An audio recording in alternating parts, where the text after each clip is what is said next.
Quran surah 3 dulu, di ayat 37, di paling kiri sebelah bawah pojok di mushaf standar.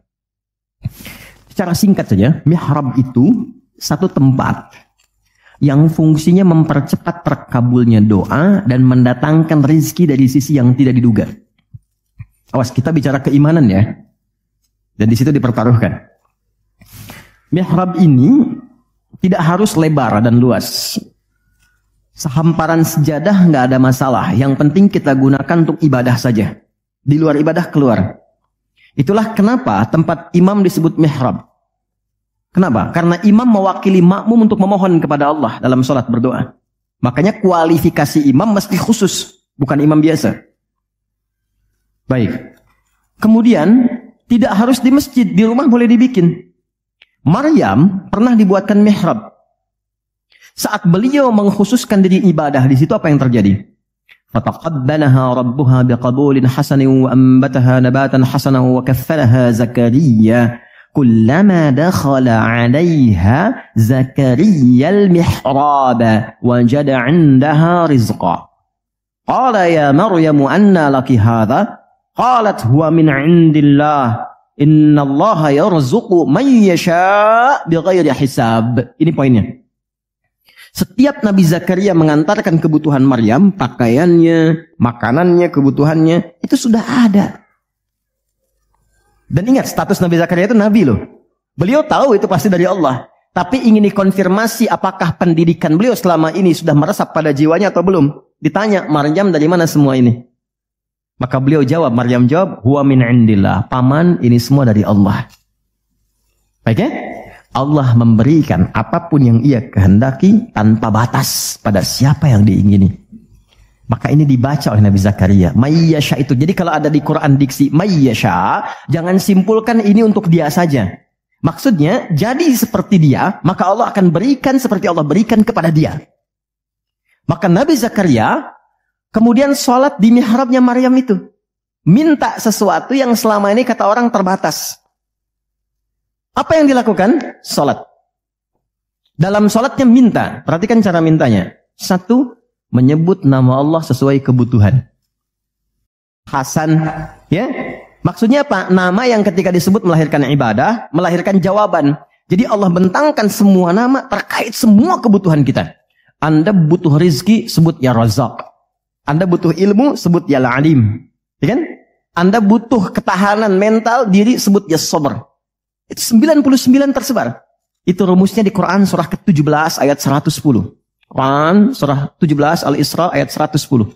Qul id'ullaha awid'ur rahman ayyamma tad'u falahul asma'ul husna. Kalau Anda punya persoalan, segera curhatkan kepada Allah, minta, berdoa. Sebut ya Allah yang standar atau ya Rahman naik sedikit atau pilih nama yang sesuai kebutuhan kita. Jadi nggak harus semua disebut. Takutnya nggak butuh dikasih. Ya Allah ya Sabar, nggak pengen punya masalah, turun masalah kan? Nah, Nabi Zakaria divonis ada keterbatasan, nggak mungkin diberi. Maka beliau meminta dengan nama Allah yang memberi tanpa batas. Dalam bahasa Arab disebut dengan Wahhab, pemberi tanpa batas. Kalau dialihkan jadi bentuk permintaan, fi'lil amri lit talab. Bukan perintah di sini, tapi untuk meminta. Maka rubah kalimatnya jadi hab. Kalau untuk pribadi, habli. Untuk komunal banyakan, hablana. Karena ini kasusnya pribadi, maka di ayat 38 beliau meminta. Hunalika di mihrabnya Maryam. Da'a Zakaria Rabbah. Berdoalah Nabi Zakaria kepada Allah Rabbnya. Perhatikan. Qala Rabbi habli. Min ladunka dzurriyyatan thayyibah. Innaka sami'ud du'a. Ini fikih doa yang penting dipelajari. Ya Allah, ini kalau terjemah bebasnya begini. Mereka mengatakan, aku nggak mungkin punya keturunan. Maka aku memohon darimu saja yang tidak punya batas dalam pemberian. Mereka katakan aku nggak mungkin. Aku memohon kepadamu yang tidak punya batas dalam pemberian. Innaka sami'ud du'a. Sungguh engkau pasti mendengar doaku. Kalau kepada yang maha mendengar tidak terkabul juga, kepada siapa lagi aku mesti memohon? Dan ini ada fikih doa, bagus sekali. Jadi kalau berdoa, sebut nama Allah sesuai permintaan. Yang kedua, cari bahasa yang menyentuh. Itu semua Nabi begitu. Nabi Isa saat mengonfirmasi umatnya di hadapan Allah, ya Allah, kalau engkau mau hukum, itu hambamu. Tapi kalau engkau mau ampuni, engkau yang paling banyak kasih sayangnya. Anak ibu sudah mencederai nama baik keluarga. Tiba-tiba datang ke rumah untuk minta maaf. Diterima nggak? Kadang cara menerimanya kan belum tentu langsung baik kan? Ngapain ke sini? Ada yang, kamu bukan anak saya lagi. Oh, lantas anak siapa? Tapi dimaafin juga kan? Lalu dia berkata begini, Pak, silahkan. Kalau papa mau marah, mau pukul, silahkan. Tapi saya anak papa. Tapi kalau papa maafkan, memang papa adalah papa yang penyayang, yang selama ini seperti yang aku harapkan. Mukul nggak? Demi Allah, meluk. Dan air mata keluar. Nah, ibu saja yang punya rahim, punya sifat kasih yang dalam, apalagi Allah yang Rahman dan Rahim. Maka cari kalimat yang lembut. Nabi Zakaria mengatakan, ya Allah, mereka mengatakan gak mungkin. Maka aku memohon kepadamu yang tak punya batas. Dan kalau engkau aku mohonkan kepadamu tak mengabulkan juga, kepada siapa lagi aku mesti meminta? Dan itu dilakukan dalam sholat. Dan masih berdiri, belum selesai sholatnya. Baru mulai sholat, minta. Apa yang terjadi? Lihat ayat 39-nya. Pakai fa. Fanadathul malaikatu wa huwa qaimun yusalli fil mihrab. Annallahu yubashshiruka bi Yahya. Maka enggak ada jeda. Fa itu harfu 'atfin raditin baina syai'aini bila hudud. Paham? Tidak. Huruf sambung antara dua peristiwa yang terjadi tanpa jeda. Peristiwa pertama berdoa, peristiwa kedua dikabulkan. Antara berdoa dan dikabulkan tidak ada jeda. Baru selesai minta, seketika turun malaikat menyampaikan doamu terjawab. Tidak menunggu sholatnya selesai.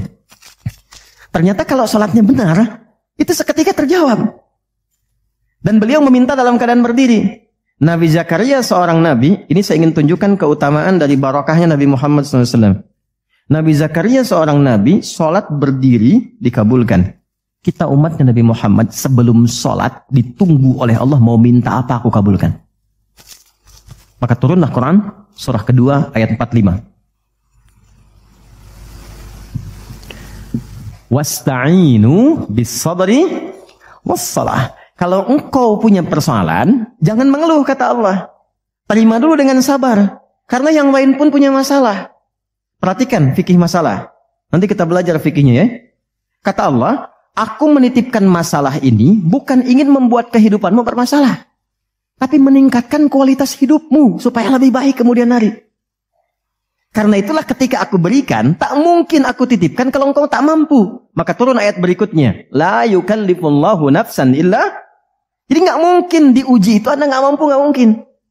Jadi kalau Anda datang ke sini sekarang sedang punya masalah, seberat apapun, itu tandanya Anda yang mampu. Saya tidak. Saya tidak dititipi itu oleh Allah karena saya belum mampu. Anda mampu. Kalau Allah percaya kepada Anda, kenapa Anda pesimis? Lalu katakan, inna ma'al usri yusra. Bahasa kitanya begini, pasti berakhir, pasti selesai. Nggak ada yang nggak ada solusinya. Kalau sedang punya persoalan, tanamkan itu dalam jiwa. Makanya disebut al-insyirah, sesuatu yang lapang. Kalau kita menerima dan mengatakan seberat apapun pasti selesai, nggak mungkin Allah tinggalkan. Tanamkan pada jiwa. Itu minimal lapang hati kita. Ya, dan itu yang punya kita di Quran. Katakan, yang praktekkan Jepang. Betul, di semua kegiatan pakai. Dulu ada yang senapas dengan Songgoku Songgoan tuh ada benteng Takeshi kan ya? Ya kan? Kalau mau naklukkan itu, ayo kamu bisa, kamu bisa, kamu bisa kan? Dibuatkan optimisme dalam dirinya supaya bisa. Nah ini kita ada ayatnya. Katakan pada dirimu, pasti selesai. Gak usah mengeluh. Mengeluh tidak menyelesaikan persoalan. Terima dulu, pasti Allah tingkatkan kualitasnya. Setelah itu apa? Bawa dalam sholat. Jadi konfigurasi sholat itu begini. Kalau pagi punya masalah, kenapa dipanggil zuhur? Supaya diselesaikan dalam zuhur. Zuhur ke asar punya masalah, diselesaikan di asar. Nanti akumulasinya diselesaikan di Isya. Kalau belum tuntas, tahajud. Makanya orang yang benar sholatnya, tidurnya tenang. Karena dia sudah curahkan kepada Allah. Ya Allah, engkau yang titipkan, engkau pasti selesaikan. Engkau yang berikan, engkau pakai tuntaskan. Engkau pasti tuntaskan. Lalu istighfar kan? Makanya begitu istighfar, tidurnya tenang. Gak percaya silahkan. Coba dulu evaluasi istighfar, tenangkan. Tidurnya enak. Tapi kalau Anda gak lakukan, dalam tidur pun masih bermasalah. Kamu ini tidur. Gak enak. Itulah sholat.